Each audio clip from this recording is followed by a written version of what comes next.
Hello everyone, what is up? It is me, AlbyMTG. For today's video, we have the final match of this month's Content Creators Community Cup. As you can see, I'm playing against an opponent who I've already played against. We're playing against Kappolo again, so I do get a chance here to see if I can possibly redeem myself after my previous loss to Kappolo. It should be a fun time. The opponent that I was supposed to play, Stitch Flame, I played against him in round one. He is unable to play his last match, so I get to play another one against Kappolo here and get things started this way. So I'm quite excited to have a little bit of a chance at redemption here against Kappolo. And there's actually quite a bit on the line here in this match because right now our teams are tied, and this is the very last match of the month for both sides. So if I beat Kappolo here, my team wins. If Kappolo beats me here, his team wins. So there is quite a bit on the line here, and I say quite a bit on the line here. It's going to be a fun time no matter what. I'm gonna go ahead and make this block, and he can shock it if he wants to. In the previous games, I was watching back the previous games before. I didn't make the block, and then he just played like a Viashino Pyromancer, and then it felt bad. Here it looks like we're okay though.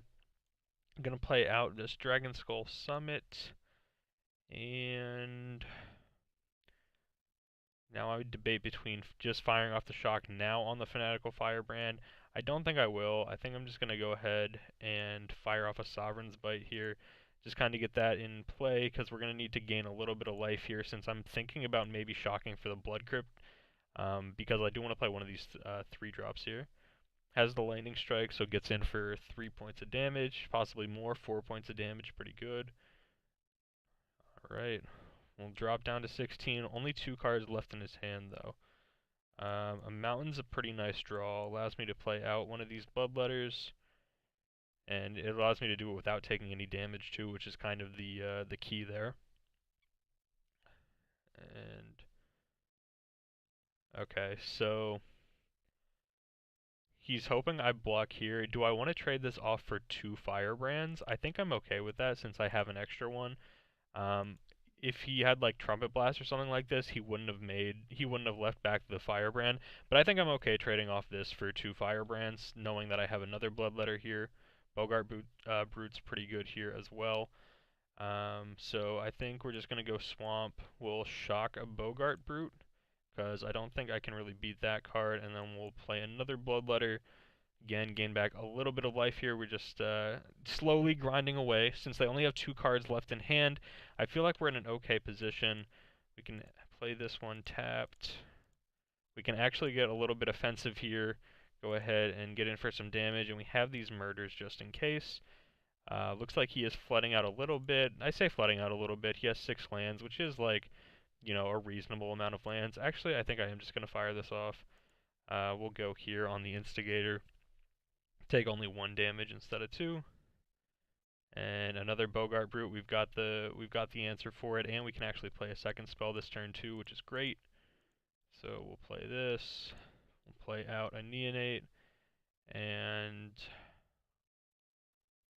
I mean, there's no reason to not just go for it now. I mean, I guess we could have like waited and see if maybe he played some pump spell on it, but the only pump spells I remember seeing in previous games were the whatchamacallits, were the Trumpet Blast. Alright, that's a pretty decent little draw there. Allows us to activate and get in for some damage here. So we'll go ahead and put that on the Bloodletter.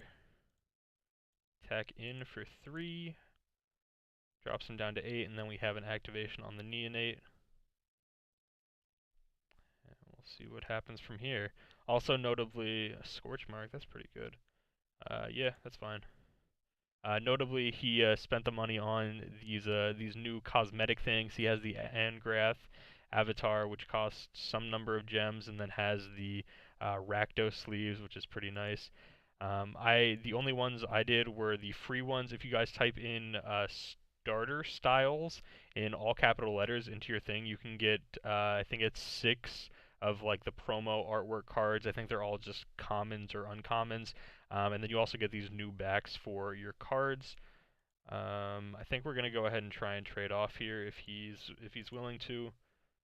because he doesn't know we have the Memorial to follow yet, so he might be okay with making the trade.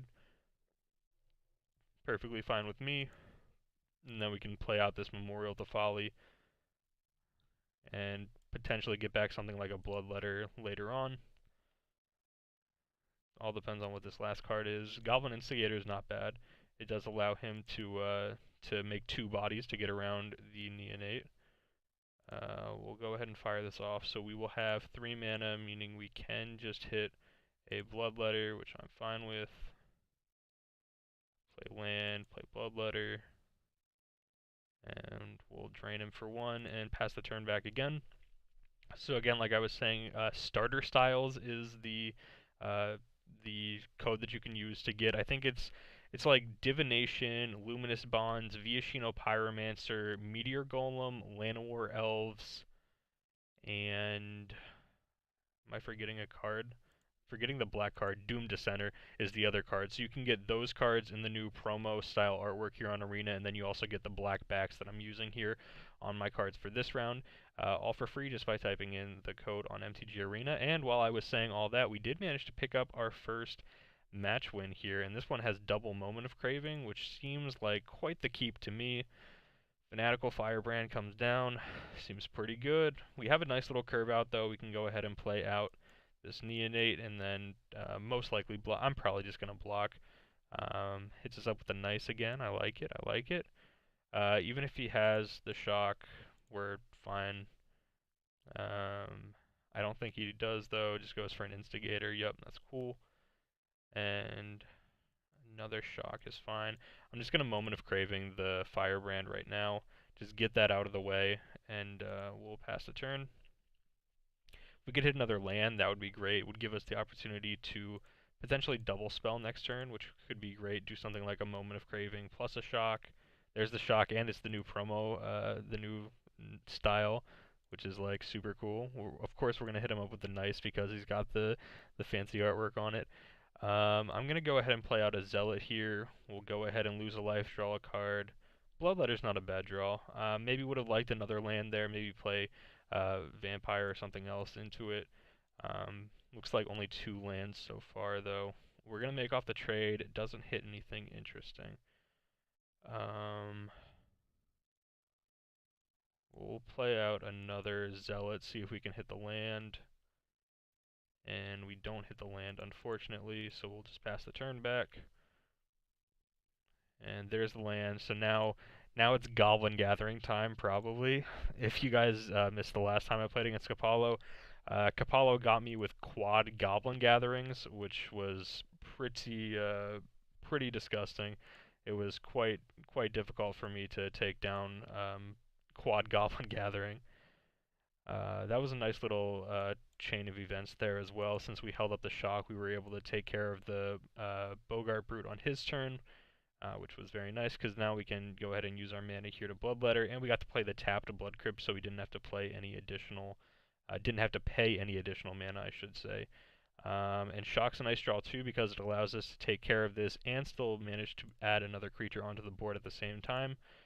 Where I think most likely, had I not drawn the Shock, I would have just gone for the double Moment of Craving turn, and this lets us add another body to the board and get in for an additional point of damage, which is very nice. We'll see what happens here. Third Bogart Brute, seems good. Seems good.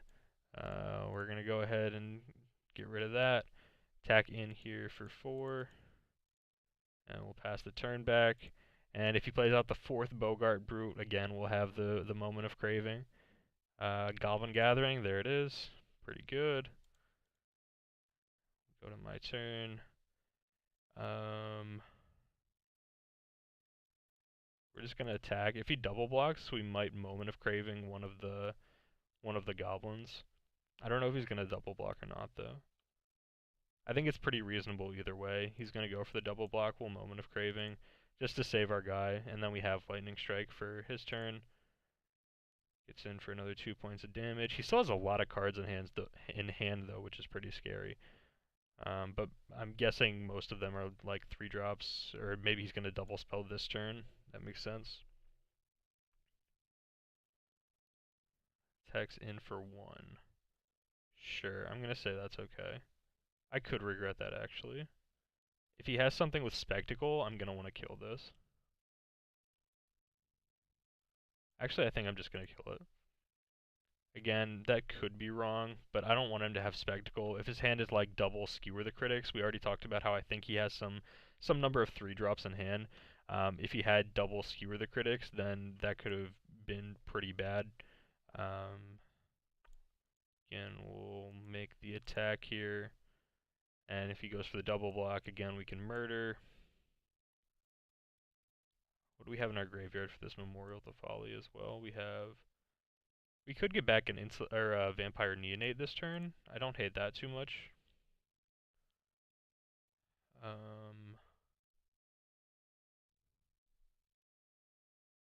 Yeah, I think I'm actually just going to let this happen. And I'm going to go for the Vampire Neonate this turn. Get back the Neonate. And play the Neonate. And then if we can hit another land, that would be fantastic, because then we'd be able to activate and play out one of these 3-drops, which could be quite good.